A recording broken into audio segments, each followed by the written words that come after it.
তোমরা আমার ব্লগ তো দেখেছো, আজকের এই সকালে বানানো। আর এখন ব্লগটা বানাচ্ছি, কালকের এই ব্লগ আপলোড হবে তার জন্য।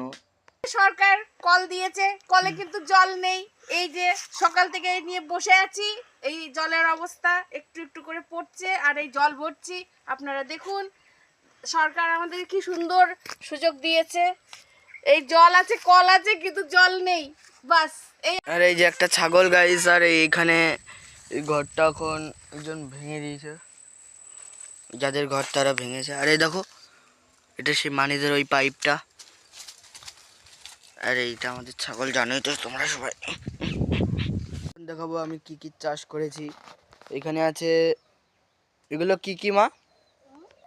এখানে আছে গাইস ওলকপি আর বেগুন। এই জায়গায় লাগানো আছে ঝাল চারা।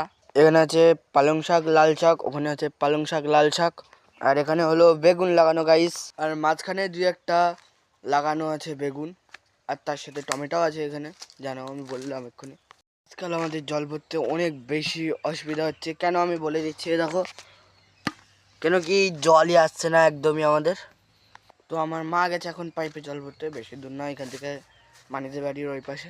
তো গাইস এখানে আছে আমাদের মাঠ, এখানে আমরা রোজ খেলা করি। আর এখানে একটা ব্যাট ছিল, আমার ব্যাট। তো গাইস মোট আমার কাছে ছিল তিনটে ব্যাট। তিনটে ব্যাটের থেকে একটা ব্যাট আমার ছিঁড়ে গেছে, একটা ব্যাট ভেঙে গেছে, আর একটাই ব্যাট আছে, কিন্তু ওটা একটু ছোট, অনেকটাই ছোট বলতে গেলে গাইস। চান খাওয়া দাওয়া এখন করবো, চান হয়ে গেছে, এবার আমি খাবো। তো আমি খেয়ে এখন আমরা ব্যাডমিন্টন খেলছি, দেখতে পাচ্ছ ঘেমে যাচ্ছি আমি। এইখানেই খেলি আমরা, এই যে। হ্যাঁ, তো গাইস অনেক বেশি অন্ধকার হয়ে গেছে এখন, তার জন্য কেউ সেরকম কিছু দেখা যাচ্ছে না। তো আজকে ব্লগ এত অবধি। তোমাদের যদি ব্লগ ভালো লাগে তাহলে সাবস্ক্রাইব আর লাইক করে রাখো। Bye bye.